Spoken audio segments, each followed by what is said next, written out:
Cinema industry அப்படின்னு எடுத்துக்கிட்டோம்னாலுமே ஒவ்வொரு சீசன்லயும் வந்து ஒவ்வொருத்தருக்கிட்டையும் வந்து சில கிசுகிசுக்கள் வந்து பேசப்படும்.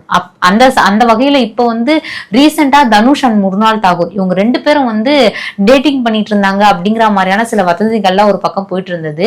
இப்போ வந்து அவங்க 2 பேரும் மேரேஜ் பண்ணிக்க போறாங்க அப்படிங்கிற மாதிரியான ஒரு விஷயம் வந்து ரொம்ப பெருசா பேசப்பட்டு இருக்கு. சோஷியல் மீடியாலயா இருக்கட்டும், நம்ம எங்க போனாலும் இந்த ஒரு விஷயத்தை தொடர்ந்து கேட்டுட்டே இருக்கிற மாதிரி இருக்கு.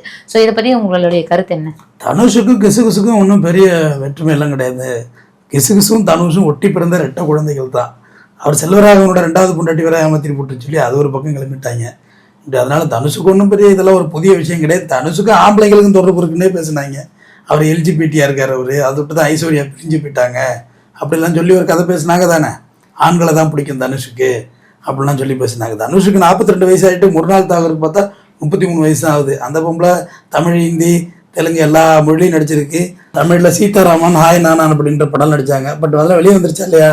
இல்ல, வெளியே வந்து அது வெளியும் போயிட்டு தேட்டர் விட்டு எப்போ வந்துச்சு எப்போ போகணும்னு தெரியல.